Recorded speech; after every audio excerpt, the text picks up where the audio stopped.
Hello and welcome. Today we are talking about one of the most important things in any human society.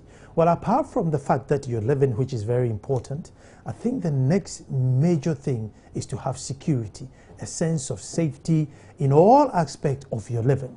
And one of my friends says, if you don't spend on security, then what will you spend on? If you don't educate yourself about security, then what would you educate yourself on? And it doesn't matter which aspect or which scale of life you are, whether you're a doctor, whether you're a layman, whether you're a farmer. That sense of security that you can leave your home, go out, earn a day's living, come back and sleep in peace is so vital and fundamental. And in every constitution, even in dictatorship, that is almost somehow guaranteed for everyone. And that's what we're going to talk about today. Security in Africa and ECOWAS and the sub-region. Have we paid attention to our security? But most importantly, the areas in which we are paying attention, are those the areas that will trigger in future? Sometimes we're worried about armed robbery and stuff like that. I mean, are these real issues of security? Who knows? But with me to talk about this is a thespian in security, if there's such a word. And before I even introduce him, I want to say big congratulations, because now he's been invited to be an advisor of the UN Board for Peace Building, UN Fund for Peace Building. And as for this prophet, we are recognizing it in our own home. We won't wait for somebody to tell us. Folks, today we have Dr. Kwesi Enim. He doesn't need any introduction. Has spoken security, has preached security, has advised security, and he can't stop, because one day or sooner or later we have to pay attention. Doctor, you are welcome. Well, it's a great pleasure to be here. It's a great pleasure to be here. Well, my name is Nana Sakwa, and this is PM Express. We're going to take a break, and soon after we are talking security.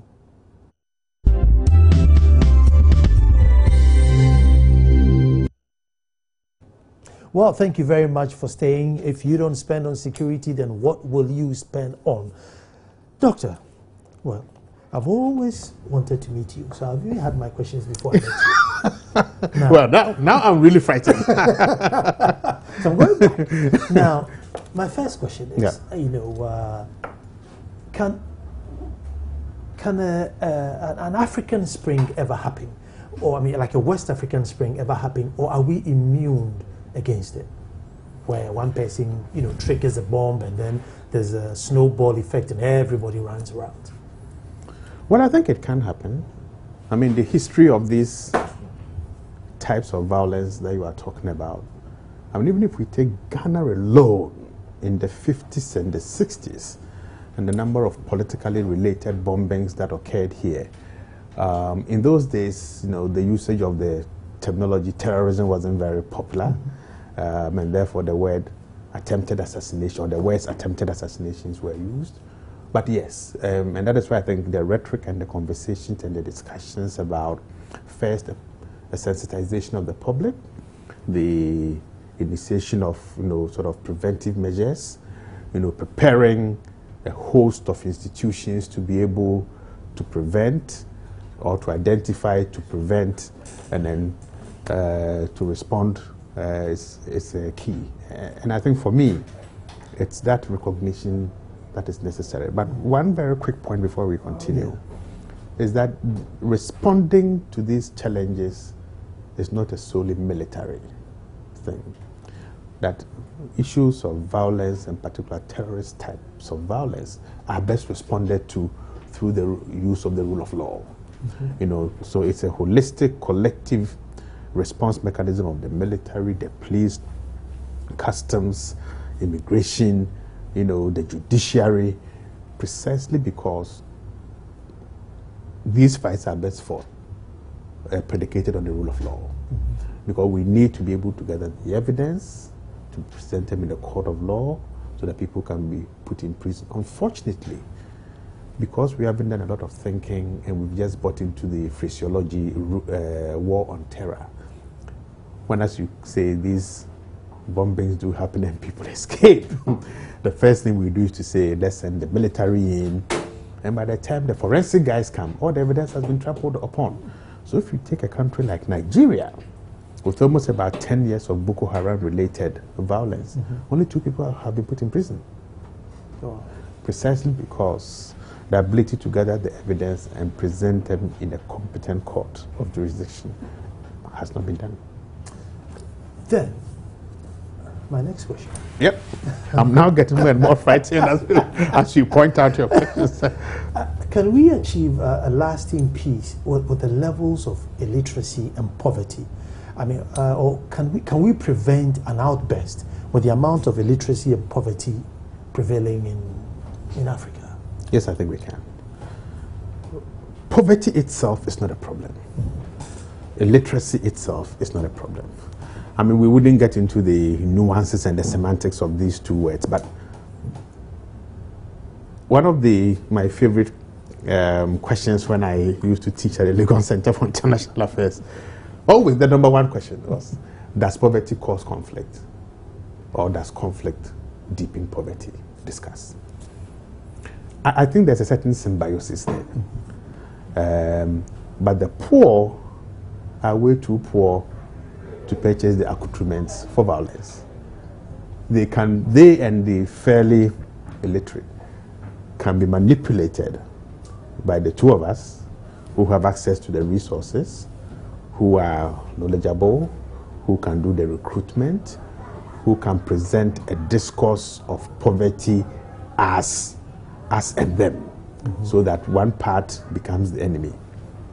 I'm making this argument as poverty and illiteracy not necessarily being the fulcrum around which conflict revolves, because if you look at the discourses around, say, Sakawa, for example, there are 3 discursive arguments. The fact that Nana has $10 million, which possibly might have come from state resources, which ought to have been shared amongst all of us, and therefore I have a right to get it. The second discursive argument is that, well, somebody came to colonize us, so if I send you that email and then you fall for it, then it is legitimate. The third is that, hey, it's a free-for-all.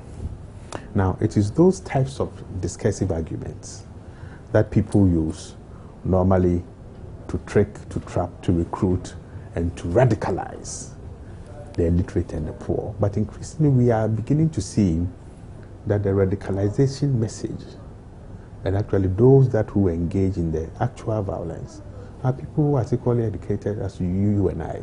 Rational, clear thinking, and able to perpetrate types of atrocities that are almost unimaginable. So that if we look at some of the conflicts on this continent, and let's focus on West Africa, I mean, Charles Taylor was super suave, well-spoken, an American-educated political scientist, a government minister, a businessman, but who was basically a crook and a thief. Mr. Foday Sanko, a corporal in the army, a photographer, but still managed through violence to become a vice president. So what we are seeing, and if you see some of those who committed the worst atrocities, like Côte d'Ivoire, they were not the ignorant people. It was actually the highly educated. You know, so when we see a man like Shekau able to speak and use social media to perpetrate the atrocities that Boko Haram perpetrated, if we see ISIS, if we see Al-Shabaab, Al-Qaeda in the Islamic Maghreb, these movements and the atrocities that they've committed were not led by the most ignorant and the most chronically poor. But they're actually people who had a fair bit of education. Is it not that they were able to manipulate the poor easily?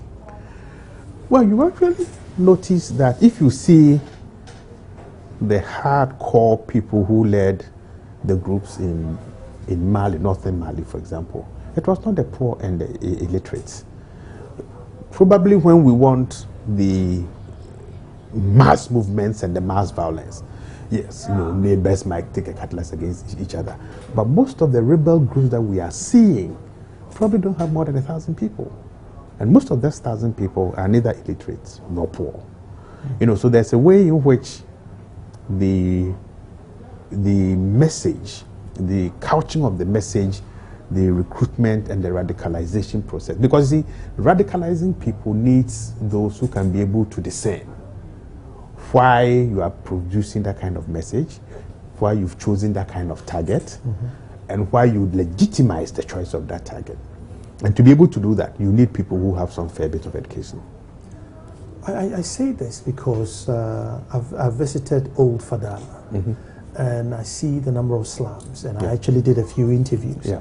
And systematically, everybody I spoke to was saying that they feel neglected, and that one day when they come out of the slum, they were heading for the airport. I realized that they use airport residential area to be like the affluent area, not specifically airport, but everywhere where there's an affluent area, So one day we'll come to airport residential area and demand our fair, our fair share. So that's why I keep asking that, can we keep, the underprivileged and the privileged, and as they are expanding in number, is it a danger or? Oh, that is certainly a danger. That sense of exclusivity, that there is a group of people who are beginning to enjoy the fruits of the democratic dividend, who are beginning to enjoy the fruits of this supposed boom, the middle class or the middle economy status. That brings a certain element of anger and frustration. But there's a huge gap between feeling frustrated and excluded and actually deciding that I'm going to strike a blow. And it is that gap between that sense of exclusion and anger and the actual action of striking that blow. We need to understand what happens within that gap. We tend to understand fairly well why the masses behave the way they do. We also tend to understand fairly well why the elites behave the way they do. What we don't understand very well is how their interests reconcile. You would notice that when people are recruited and radicalized to perform particular functions, more often than not, what we can call the poor, after a certain point in time, we do not take instructions anymore. Now, we saw it in Liberia, we saw it in Guinea, we've seen it in Guinea, we've seen it in Sierra Leone, we've seen it in La Côte d'Ivoire. And that is why radicalizing or recruiting and radicalizing always has a certain red thread in it. That at a point in time, the hordes are uncontrollable. But it is dangerous to have a youth bulge and a huge chunk of your population who feel disconnected with what they think of as an affluent few whose rhetoric is not sensitive, respectful, and they don't seem to have any hope. And therefore, it's critical always that there's a certain nexus between security and development. Okay, that we've got to ensure that development basically trickles down in ways that it reduces that freedom, or we should create societies in which there's freedom from fear, as you started with, and certainly the freedom from want. A hungry man, as they say, is a very angry man. Now, I'm going to move on. We're going to Nigeria, but we're going slowly. We're heading to Nigeria slowly. Now, with the West African region, I get so hurt when Mali is in trouble, and then we all wait for France to bring a jumbo jet, and then this one produce troops, and then you wonder, 16 nations, or even if we go better, 54, 52 nations, because we don't have done anything. But if I narrow it down to West Africa, are we secure if we open the borders, or are we secure if we close them now? Nana, either you are a clairvoyant or you are some prophet in the making. Because just this afternoon, I received a letter to deliver a paper, I think in 2 weeks' time, on the nexus between the ECOWAS protocol on the free movement of goods and services, and then the increasing rise in transnational crime. There seems to be a certain dichotomy over there. That first is that integration functions best when there's free movement of goods and services. And I think we have got to recognize the far-sightedness of people like Roger Feli and Colonel Champong, who drove this hard bargain to bring about Article 4 in the ECOWAS protocol, leading subsequently to the Brown protocol. That allows all of us, people take it for granted. But I want to take this medium to say that as Ghanaians, we would need to revisit and rewrite the history around the Acheampong era. Because if today we are enjoying the ECOWAS and the ECOWAS dream and a certain sense of eco-optimism, one of the drivers of that was our own Kenneth Acheampong. And if you read the speeches around that time from Kenneth Acheampong, I can assure you, most Ghanaians will get goose pimples. So it seems as if there is a certain inherent, contradiction in saying let's open our borders, but at the same time, how do we handle crime? I don't think there's any contradiction there. The question is, as you started with, have we put our money where our mouths are? How much money do we pay for our border security management, for example? And I can say it's almost non-existent. Okay, so that on the other side, whilst we want an integration process that leads to integrated economies, that leads to free movement of people, standardized education increasingly, I think around 27th and 28th of May, before Mr. Buhari is sworn in, ECOWAS will have an extraordinary summit in which one of the key issues on the agenda is that we as a people will agree to two-term presidentialism. And that will have such a massive, massive, massive implication on security, on stability, and on development, because you know that you cannot tweak the constitution, so you've got to do all your best in the 8 years, and then we can wave you goodbye with a very handsome handshake, and then you can retire. Now, one of the things that we don't tend to do well, Nana, is that we tend to presuppose that those on the bad side, those who want to undermine societal, community, and state security, to use this word very guardedly, are not as smart as we are. My argument is that as we deepen integration, open our borders wider, have the same passports, we've got to say, or we've got to think in the counterfactual, how will those who want to undermine our stability and our development also exploit the same loopholes?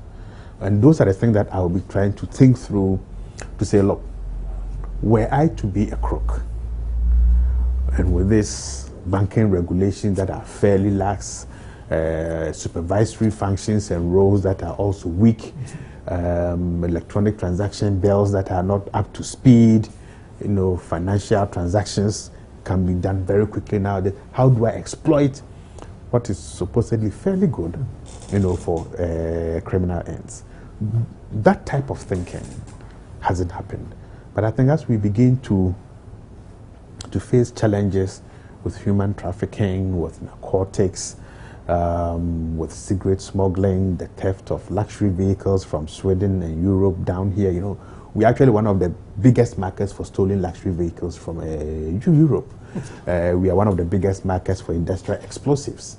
Okay, so the question really becomes, how do we ensure that we empower our agencies to be able to respond proactively? We shouldn't wait for it to happen. And I think it is linked to the very first question that you asked. It's about our proactive ability to prevent, and in the worst case scenario also to respond. That I think is lacking a bit. Now, as a security expert, I think one of your biggest headache I can imagine is that the people you're advising don't keep any data. They don't know who is where and who's not where, who came in and who went out. So how do you advise from this position where we have a culture of not keeping data? And it's much worse than that. It's much worse than that. It's not just about data. It's just that African policy making is not based on African scholarship. And therefore, I don't think I've written for any African journal or any book published in Africa before, because people don't read it if it's not published outside. So were we to call X number of people right now and say, look, crazy things X, Y, Z might happen based on ABC, would you want to go to his office and go and sit and chat with him? No, let the man come to my office. Then you go to his office and we may actually sit for a couple of hours because locally produced stuff. And I think in the last couple of weeks or months, we've seen situations and comments relating to African-produced statistics that have been rubbished precisely because it didn't draw the conclusion that some people wanted. So one is our own self-respect for the quality of the analysis and the data that we bring onto the table. That should be totally sort of depoliticized.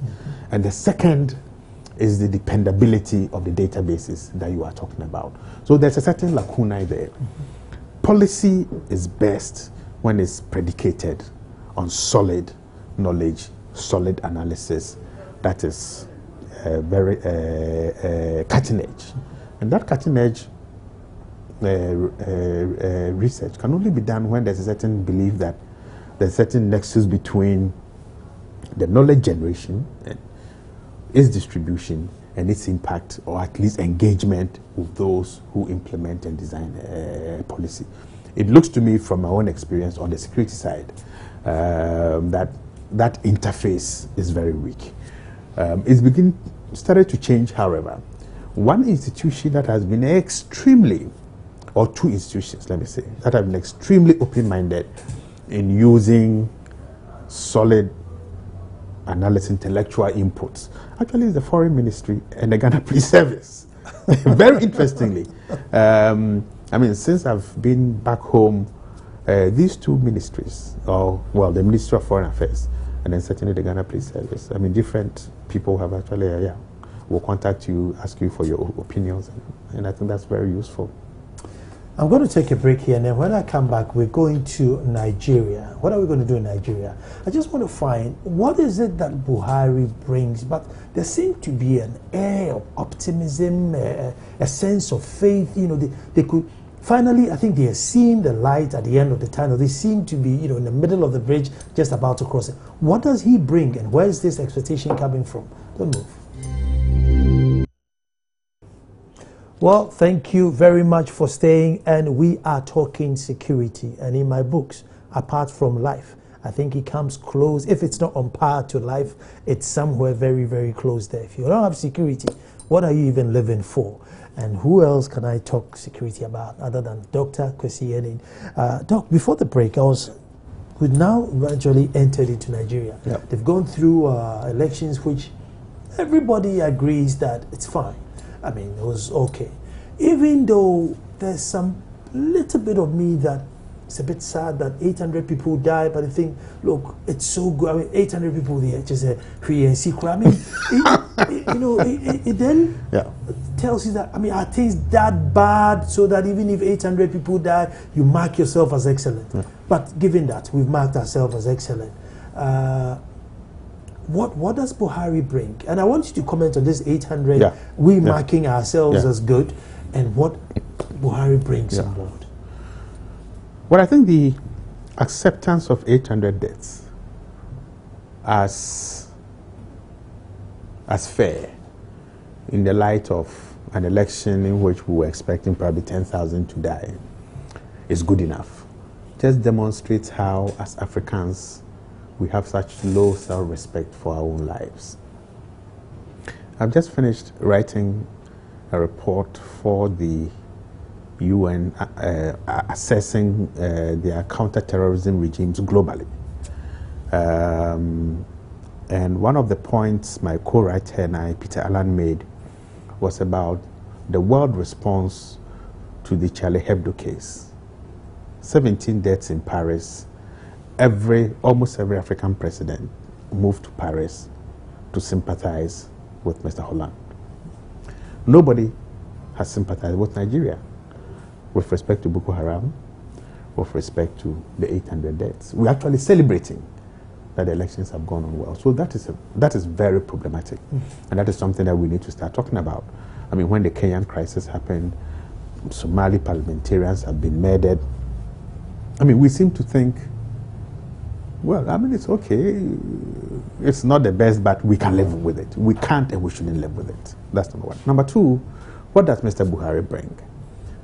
Mr. Buhari brings an austere type of politics that says you can live within your means, that delivering is not about flashiness and protocol. Delivering is about getting to the brass tacks. But that public perception of Mr. Buhari as an austere deliverer goes back 30 years. Now, those 30 years, for those who remember, when General Buhari, as a military leader, did his coup, he quickly introduced something called Decree 4. Under Decree 4, the popular name was War Against Indiscipline. You couldn't litter, you couldn't come to work late, you had to stand in line to board your trotro or your lue. I mean, there were certain things the man said, look, you know what, I am an individual, but I don't give a damn. I won't accept this. I'm the president, I'm a dictator, and I will dictate how people lead their lives. Lagos in particular, which was the mayhem capital of the world, changed. Nigerians changed. But of course, human nature is such that we are resistant to change. So there was a hue and cry about Mr. Buhari, he's a murderer, he's this. There was a palace coup, to cut a long story short. 30 years on, people have come back to say, wow, if we look at the grand, organized looting of state properties, from a grand thief like Abacha to quite a number of others who have basically said access to the central bank votes. And, you know, Mr. Abacha used to drive 40-footer articulated trucks to the central bank and loaded money to them. Okay, I think Liechtenstein and then Switzerland a couple of weeks ago transferred back almost about $1 billion or something like that back to Nigeria. Mr. Buhari says, look, I sit on a board, I won't take money. He doesn't have an oil block. He uses quite a number of the old vehicles that he has. He's a man who likes his cattle farm. So that it is this man's life principles and his ethics that frightened Nigerians 30 years ago, that frightened them the first 2 times. Of course, the PDP stole a bit of the elections. But when they compare the absolute rot of the PDP era and the potential for basically the disintegration of the state, I think people say, look, let's lose a little bit of our freedoms, let's get discipline back, and let's see what will happen. And it is that recollection of Mr. Buhari's old life, the way he's led his life post or during his retirement, the honesty and the truthfulness with which he's behaved and the dignity with which he's brought to himself. 2 days before the elections, Professor Wole Soyinka said this, that he never thought in his 20 lifetimes that he would vote for Mr. Buhari. But the time has come to give him a chance. And I think that's what is bringing about the change. Already you can see Mr. Buhari waiting in the wings, already behaving very like a president. He's got a crack team of young people, highly educated, well experienced, who are Pan-Africanists. Now nobody talks about Pan-Africanism again, nobody talks about nationalism, who are Nigerian nationalists, driven by this image that Nigeria is destined to lead this continent and play a role on the world stage, just like they played when Obasanjo was president as a military dictator. There's a fantastic picture of General Garba as foreign minister, in which Mr. Kissinger at the UN actually bows before Mr. Garba. Nigerians have this self-perception that they are destined for greatness. All that they've lacked is a set of leaders who can lead the way. So we have Mr. Buhari on one hand. We have a man like Dr. Kayode Fayemi, who is his principal security policy advisor, the former governor of Ekiti State, who writes his speech. And I can assure you, on the 29th, when Mr. Buhari reads that speech, we will see the whole of Nigeria lifted up as one people, and we'll see this fantastic, gigantic smile of hope, of determination, and of drive. But not only that, Mr. Buhari ran a campaign that probably is second only to Mr. Obama's. The ability to focus and target their message to different segments of the Nigerian population, the use of modeling tools, that in this state, if we win there, and we lose that, and we combine it, we may be able to scrape through. The use of social media, okay, concerted, disciplined, dedicated use of social media Okay, this is not about some telcos just giving your numbers out and at 3 a.m. somebody sending you messages. Okay, I mean that's almost a criminal invasion of my privacy.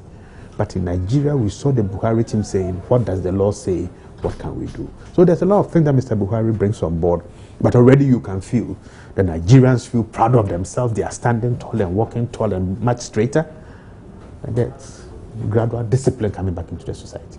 On the roads, in business, in the markets, people are beginning to see this man is coming ministers are getting very, very jittery. And the military is getting very jittery, super jittery. No, people in Nigeria are getting very jittery.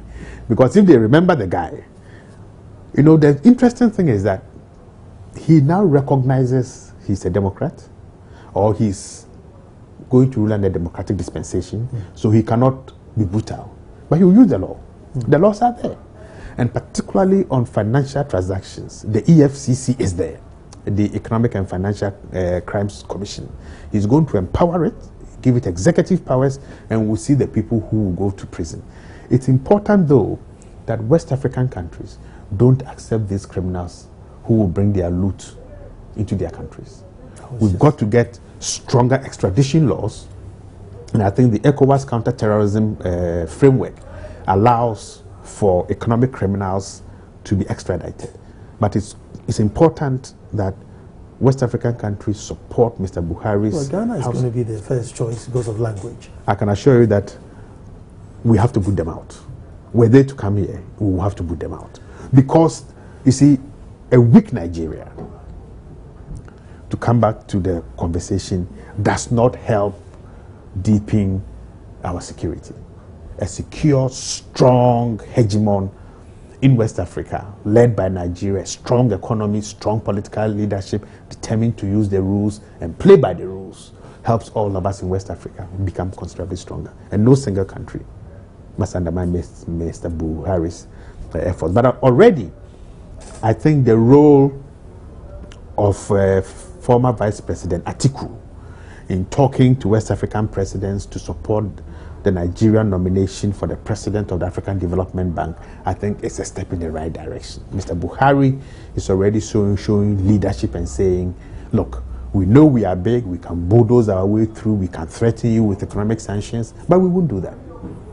We rather prefer to negotiate, to talk around issues, and to cooperate. Cooperation is better than conflict. And I think that's a new song from Abuja. I think one thing which I think hurts most West Africans, me particularly, is the affluence and the in-your-face, living above your means leaders. Comes into power today and then tomorrow, you know, he's living like a god.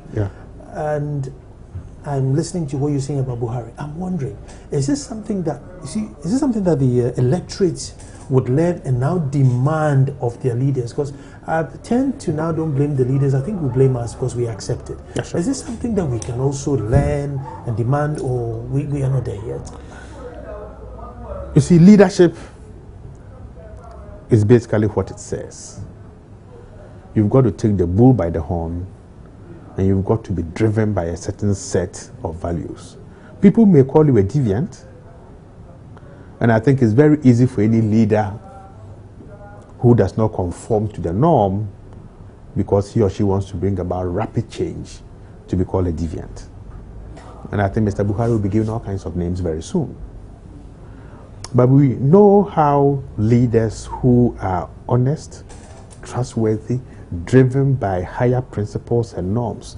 And I can give you an example of two governors in Nigeria. Tinubu in Lagos State has transformed Lagos into one of the greatest cities in this world. I've always loved Lagos.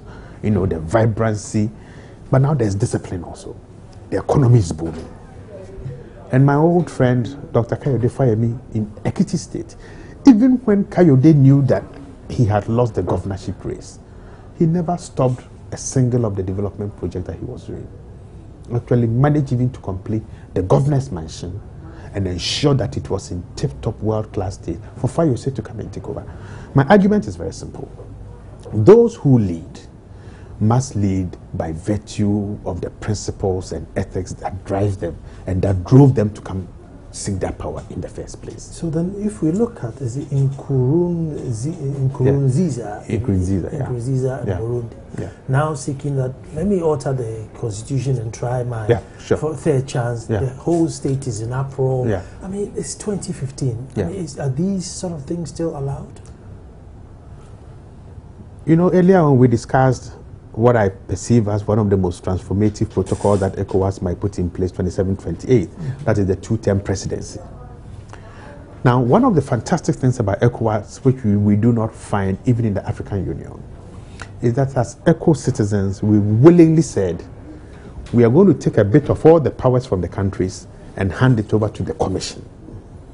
So that in a successful Buhari presidency, backed by a strong Ghana, La Côte d'Ivoire, and Senegal in the next 10 to 15 years, we'll see supranationality, that is ECOWAS's laws superseding our domestic laws, beginning to come into play. What is not happening in Central Africa is that ECAS doesn't have that strong sense of leadership, and their presidents are not willing to let go a little bit. We noticed that first, ECOWAS had an executive secretary who was confined by the limited bureaucratic rules of the game. Sometime around the early 90s or mid-90s, ECOWAS leaders willingly decided that the executive secretary must bear the title of president. Okay, so that when we sit in that room around the table, we are 15 or 16 presidents and not 14 presidents and one executive secretary. That transformation of the internal managerial processes made sure that the norms and the values and the principles that underpins the ECOWAS process now became or continued to disseminate. Look, let me take my last quick break and then we continue. Of course, you need to ensure that your advertisers are happy. No, and I want you to touch on the ECO if it's feasible. And that means that if I can print my money in, that's it. Tell me straight.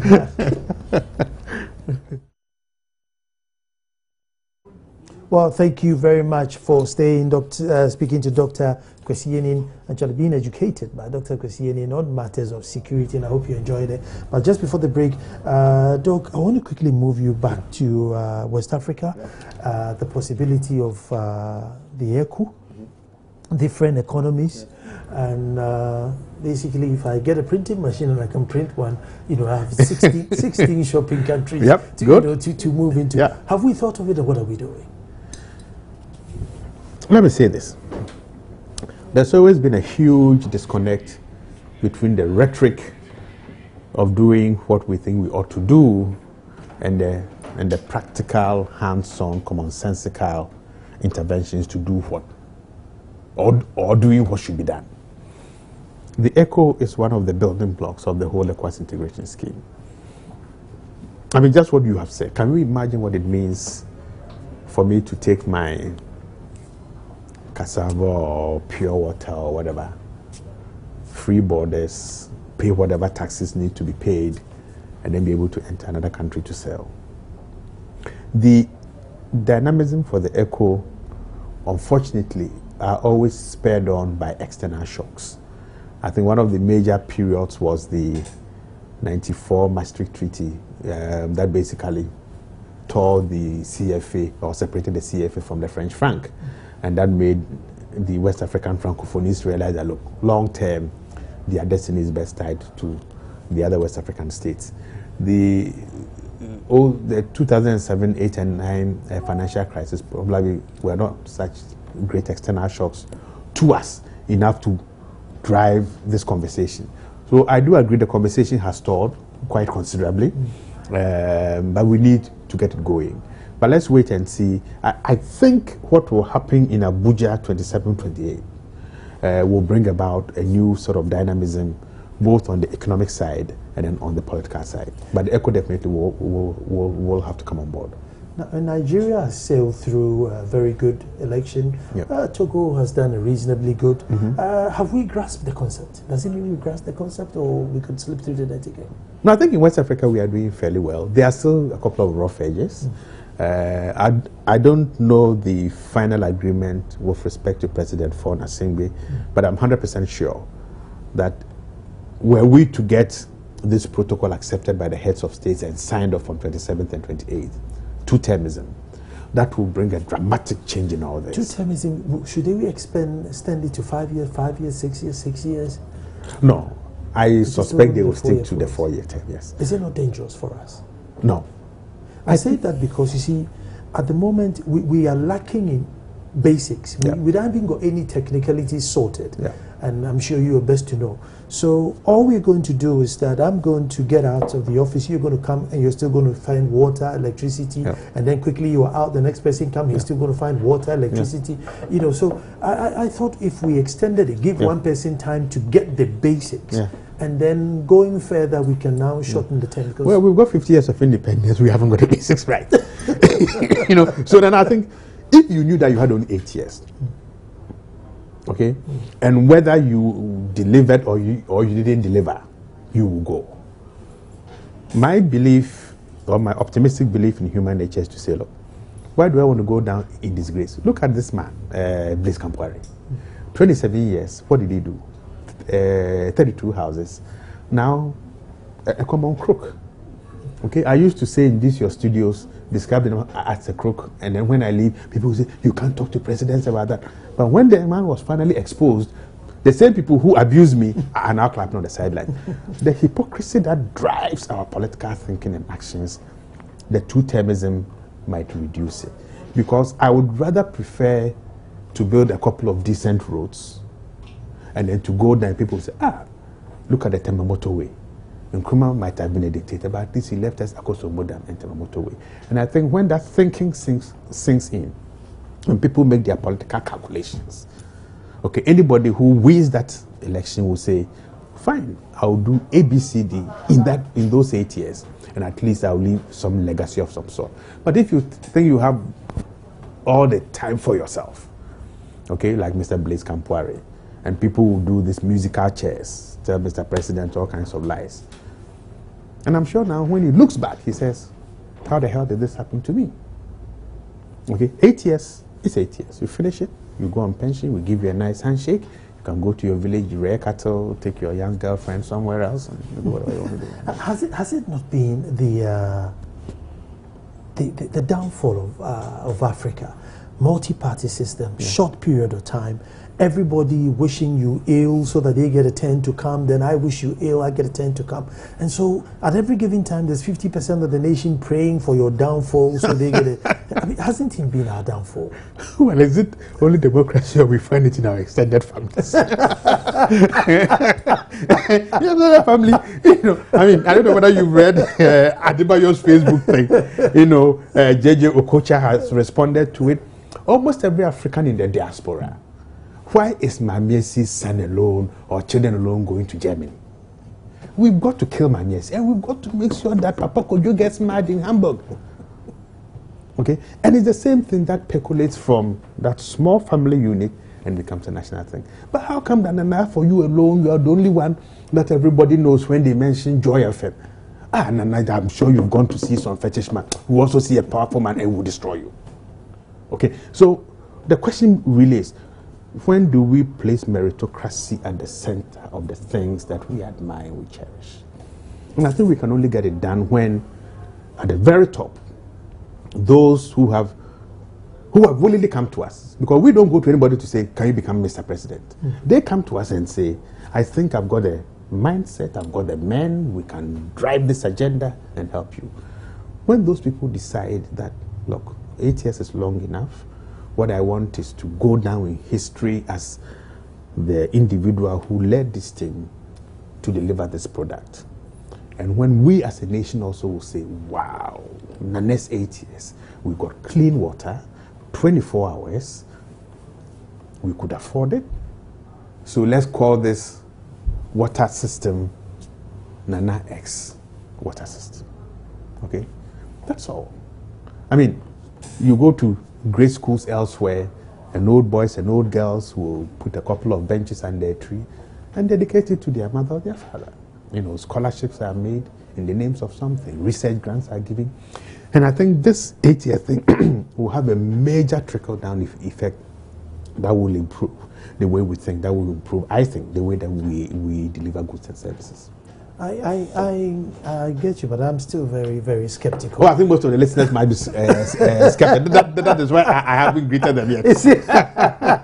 I'm still very skeptical. But briefly, I have 1 minute to go over. I need you to tell me about your new appointment. I mean, you're on the advisory board of the Peace Building Fund. So what do you do? Well, I mean, that is a 10-member advisory board of 10 people selected from all over the world by the Secretary General to advise him on how to use the 100 million annually that the Peace Building Fund has. Now, the Peace Building Fund seeks to fill the gap between the end of a peacekeeping mission and then the beginning of what in the literature or it's called the post-conflict reconstruction phase. So these are fairly small sums of money, from $1 million to $10 million, that should play a catalytic role.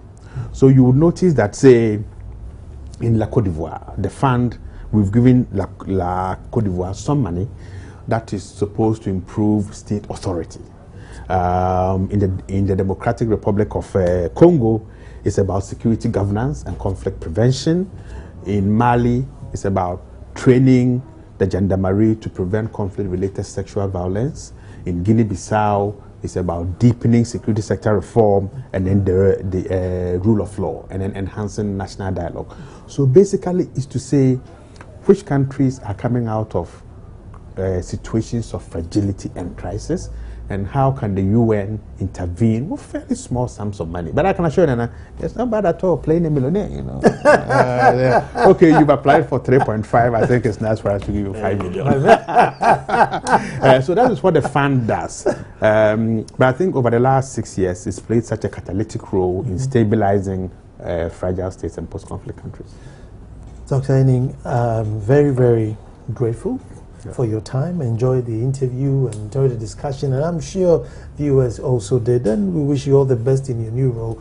I know you will excel in it anyway. Thank you very much. Thank you so much. Thank you so much. Well, Thank folks, that's it. But you know, I've never heard of any story, and I think maybe Doc, you do a research for me. If there's any government official who was very known to embezzle their state funds and it ended well for them, I've never heard of any. No, I haven't. No, But when you embezzle, you have to lead a low life. But there's a certain wicked cyclical pattern to this. It is not only you who suffers. It trickles down. But if you don't spend on security, what else would you spend on? Folks, thank you very much for watching. Tomorrow, we'll be back to do this all over again. Thank you very much.